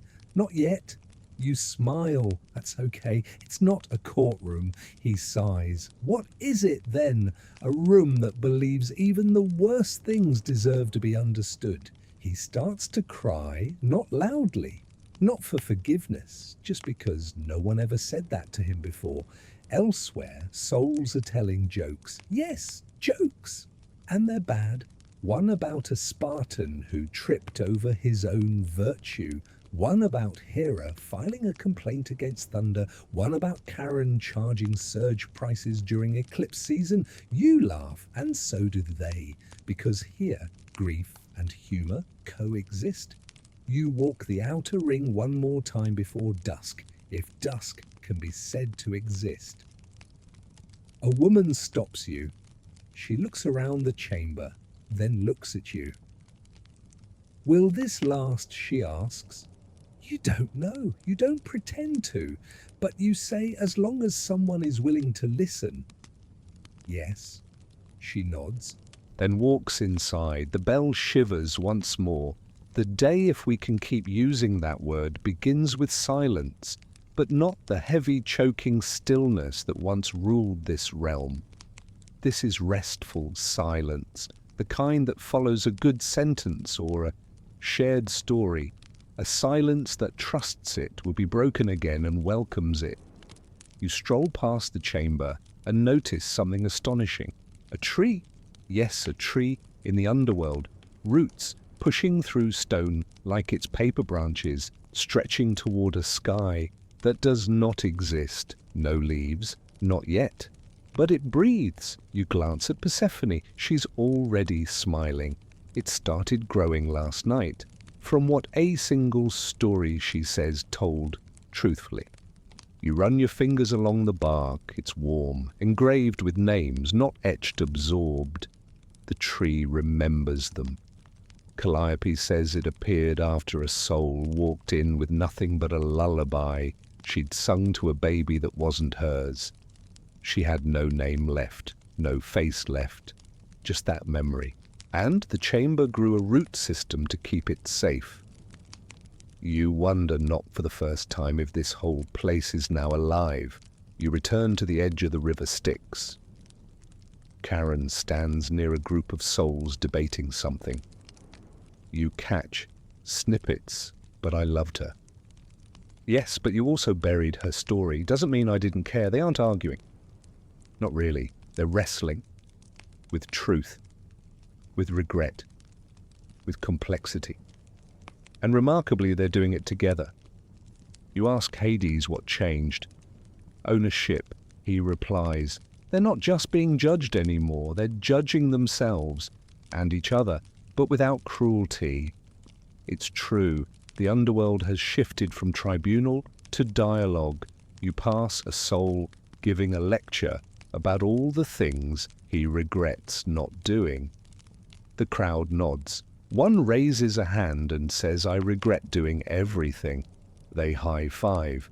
This place, once defined by hierarchy, is now held together by empathy. And just when you think you've seen the full scope of change, something unexpected arrives. A living mortal. Not brought by Hermes, not torn from life prematurely, just walked in. She looks around with wide eyes, carries no fear, only a small satchel of dirt and seeds. You stare, she sees you, smiles. "I dreamed of this place," she says, "and when I woke I knew I had to find it." "That's not how this works," you say. "It is now," says Persephone. The mortal kneels beside the tree, plants another seed. It vanishes instantly, but a flower grows in its place. A soul whispers, "I remember that flower. My mother used to press them in books." The living woman simply smiles and moves on. Hades watches from a distance. "Are we allowing mortals in now, you ask?" He sighs. "I didn't allow it. She just belonged." The mortal walks to the chamber's threshold, doesn't enter, just touches the frame and says, "You're not broken." The room glows brighter. A soul steps out and places something in her palm, a small stone, smooth, forgettable, but when she holds it, her eyes fill with tears. "This is the first thing I ever kept," the soul says. "Thank you for carrying it," the mortal replies. And just like that, she fades. Not dies, just fades, back to where she came from. You turn to Hades, stunned. "She'll wake up remembering this parts of it," he says. "Enough. It seems the chamber's reach is no longer confined to the dead. It speaks in dreams now, in visions, in pulls that bring the living toward understanding." You walk again, every step slower. Souls now leave gifts for one another. A ribbon, a story, a handprint on the wall. One soul builds a bench that faces away from the chamber. When asked why, he says, "I'm not ready to go in. But I want to face what I'm afraid of." That's new. Courage without conquest. Hades calls you to the edge of the garden. He points at the tree. 10 leaves. You count. He's right. They shimmer, faint and green. Each leaf a story that let go of punishment. You look at him. Will it grow forever? He watches the leaves sway in air that shouldn't move. "I hope so," he says, "because if it does, maybe we're not done becoming." You return to the chamber the next day or hour or moment. Time here is like breath. It comes and goes without your consent. You stop trying to measure it. You just follow the rhythm of what feels true. And today, truth feels like weight. Not the heavy kind that crushes, but the kind that roots. At the edge of the chamber, someone has drawn a circle in ash. It's not large, maybe the width of a small table, but every soul passing stops to look at it. You ask what it's for. A soft voice replies, "It's where we sit when we don't know what to say." You sit inside it, and you understand. Sometimes silence is more sacred than confession. A soul walks past, stops, stares, then says, "I hurt someone," and then never told the truth about why. You nod. She doesn't ask for forgiveness. She just needed to be heard. And the chamber pulses in quiet approval. That's how the circle grows, not with chalk or tools, but with listening. You leave the circle and walk toward the river Acheron. It too has changed. Once the river of woe, it now runs quieter. The water reflects not just faces but choices. Some souls kneel at the banks to watch decisions they made long ago, not to change them, just to see them again without fear. You find a soul there now, an old man holding a cracked bowl. "I turned my son away," he says, "and he died in another city." He lowers the bowl into the water. The Acheron ripples. A reflection appears, not the sun, but the moment, the threshold, the hand that didn't reach out, the door that didn't open. The man weeps and the water glows. You return to the chamber to find a group gathered, not to enter, not even to speak. They're watching a soul build something, a spiral made of stones. You ask what it is. He replies, "It's the path I wish I had walked." The others nod. One adds a pebble, then another. Soon the spiral begins to grow, not as a monument, as a revision. A soul approaches with no hands. She died in war. Her body never found her story, never honored. She looks at the spiral. "I never told anyone I hated what I did." You ask if she wants to. She shakes her head. "Not yet, but I want to walk the spiral." And she does, one slow turn at a time. When she reaches the center, she sits, not in pain, in peace, because the story doesn't need to be perfect, only known. Meanwhile, the judges are doing something no one expected. They're apologizing. Minos approaches a soul he condemned centuries ago, a poet who told uncomfortable truths to the wrong people. "I thought you were dangerous," he says. "I was," the soul replies, "but not wrong." Minos bows. That's it. And somehow it's enough. You pass a young soul carving lines into the chamber wall. A poem, 4 words only. I stayed, I stayed. You ask what it means. She shrugs. Everyone talks about those who leave. I wanted to name the ones who didn't. You realize this is what the chamber has become, a place where even endurance gets remembered. Not just action, not just drama, presence. The tree has 5 more leaves today, and someone's hung a wind chime from one of its branches, a string of bones and feathers and small beads, each representing a truth spoken aloud. When the wind blows, yes, wind real and impossible, it rings. You look to Hades. "What's it doing now?" you ask. "Learning to echo without shouting," he says. Persephone walks past carrying something new, a bowl of black soil. She kneels and places it beside the chamber. A soul asks, "What's that for?" She replies, "For those who want to bury something, not to forget, but to release." One by one, souls come forward. A locket, a letter, a bitter phrase never said aloud. Each one lowered into the bowl. The soil does not reject them, it cradles them. And for every object planted, a name appears on the chamber wall. Not the name of the soul, the name of what they left behind.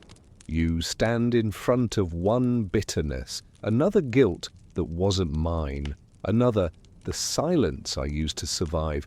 These aren't shameful anymore, they're witnessed. And witnessing, you realize, is the beginning of freedom. There is something new in the air today. Not a scent, not a breeze, though both are present. This is something deeper. A quiet anticipation, like the hush before an answer. The underworld has always been a place of finality, but now, for the first time, it feels like a place of continuation. You walk beside the chamber where the walls have begun to breathe in rhythm with the souls around it. You don't mean that metaphorically. The stone expands and contracts, not visibly, not dramatically, but intuitively, as if the chamber itself has begun to listen. You find a soul nearby with no visible form, just a shimmer of presence flickering like candlelight reflected in water. It doesn't speak, it vibrates, softly. You sit beside it and place your hand in the air. You don't expect to understand, but you feel something, a memory, yours maybe, maybe not. You hear a voice say, "I never had a name for the way I existed." You whisper back, "You do now." And the shimmer stills, then flows toward the chamber. The wall opens not with light, but with quiet. Elsewhere, Karen has begun doing something strange. He's giving advice. You catch him lecturing a group of newly arrived souls. Don't rush the chamber. Sit with your story. Sometimes what hurts isn't the memory. It's the fact no one heard it the first time. You blink. Are you mentoring now? He grunts. I'm just tired of watching people carry things they don't need anymore. And you realize everyone down here is evolving. Even the ghosts of the old order. You pass through the old execution hall. Once it echoed with decrees, now it's filled with questions. Was I more than my punishment who benefited from my shame? Would I have still made the same mistake? If someone had held my hand, no one answers. Because here the asking is enough. You walk toward the fields of Elysium. It still glows, still breathes warmth. But now some souls are leaving not to flee, not in bitterness, but to explore. Because sometimes paradise becomes a prison when there's nothing left to discover. One soul, a musician, places his lyre gently on the ground. I don't want bliss anymore, he says. I want meaning. And meaning waits in the chamber. Back near the tree, the wind chimes ring in soft patterns. A new sound joins them, bells, but not funereal ones. Bells that signal a ship returning. Bells of arrival. The bell you were given by Hades shivers in your pocket. You draw it out. It glows. A soul approaches. Not hesitant, not proud, just present. I was forgotten, he says. You nod. I tried to be good, but I didn't always understand what that meant. You nod again. May I be remembered? You ring the bell. No dramatic entrance, no golden light, just a ripple, and his name, whatever it once was, is etched softly onto a leaf. The tree accepts him. You sit beneath that tree as the leaves begin to fall, not in death, but in completion. One lands beside you. It reads, "The night I forgave myself." Another reads, "The scream I swallowed in order to survive." A third simply says enough. Later in the chamber, Calliope closes her book for the first time. You ask why. She smiles. This volume is full. What now, you ask? We start another. And she does. Same binding, same ink, different beginning. You glance toward the far wall. A doorway begins to form. Not one leading deeper, one that leads out. You turn to Hades. Where does it go? He sighs long and slow. Wherever they need to be next. But this is the underworld. Not anymore, he replies. It's just the part of life where silence lives.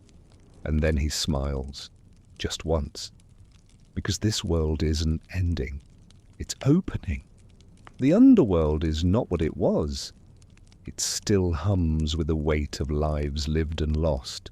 Still holds the hush of endings. But now there is something else layered beneath the shadow. Belonging. You sit outside the chamber for a while watching. No one rushes, no one stumbles. Souls arrive slowly, deliberately, like guests entering a quiet library. Some enter, some kneel. Some press their foreheads to the stone and whisper things too small for language. And the room listens.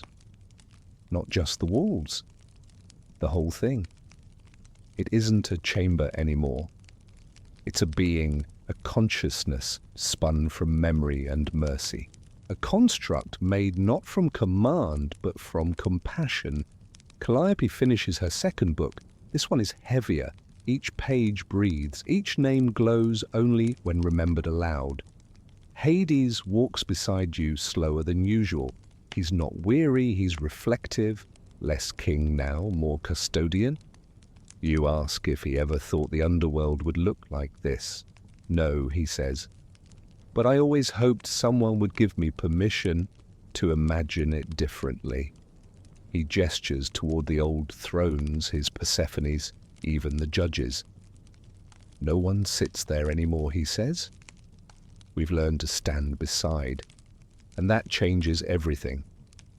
In the distance, the Styx flows quieter than ever. Charon now teaches new souls how to row.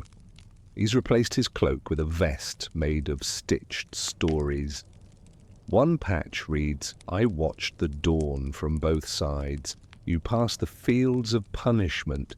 The gates are open, not abandoned welcoming. Some souls choose to stay, not out of shame, but out of accountability." "I belong here," says one, "but I no longer need to suffer." She walks a circle each day laying stones. When asked why, she says, "It's my apology made visible.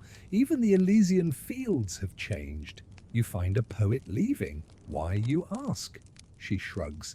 Eternity is only comforting when it includes change. A child chases her through the grass, holding a branch like a sword. They both vanish into the spiral paths beyond. You return to the chamber one last time. The tree now has leaves in every color, silver, crimson, gold, and a pale blue you've never seen in nature. One leaf falls into your hand. It reads, "This was never about being perfect." You carry it with you as you enter the chamber. The room does not shift to greet you. It simply knows you. There is no judgment here, no reward, only reflection. And as you walk through the lightless warmth, you feel your own story press gently against you, not to burden, but to remind. You have been all things. Wounded, wounder, witness. Now you are becoming. You step back outside and find Persephone sitting in the grass. She's weaving a crown of dried vines and flower petals, some of which shouldn't exist down here, but do. She places it on your head without ceremony. Why, you ask? "'Cause you stayed," she says, "and you saw." You look out across the horizon. It used to end. Now it continues. Souls walk beyond it, not to vanish, but to live again in ways the old world never made space for. You ask Hades one last question. What will you do when there are no more souls to judge? He turns to you. "I'll sit at the edge of the chamber," he says, "and tell stories about the ones who healed." You nod, because there's nothing more divine than that. Nothing more sacred than a God who chooses to remember. So now, as you sit in your own quiet space, whether it's beneath a blanket or beside the gentle hum of night, let this story soften the corners of your thoughts. Breathe in the hush of a world made from second chances. Let the slow rhythm of the chamber echo gently inside you the way waves lap a quiet shore. You've walked through darkness tonight, but not the frightening kind. The kind that holds. The kind that waits for you. Remember that not every truth needs to be loud to be heard. Some are whispered into stone. Some are written on falling leaves. Some are simply lived, and that's enough. If you find yourself carrying a regret, a name, or a silence, know that there's a space for it. Not to be fixed, not to be judged, but to be held. Like the souls who entered the chamber, you too are a collection of stories, some joyful, some heavy, all worthy of being known. Let the hush settle now. Let your breath slow. The tree in the chamber still grows, and somewhere your story is already unfolding again without rush, without fear. Just a little more understood, just a little more free. Sleep well now, there is nothing left to prove. And everything still to become. End of script. Sweet dreams.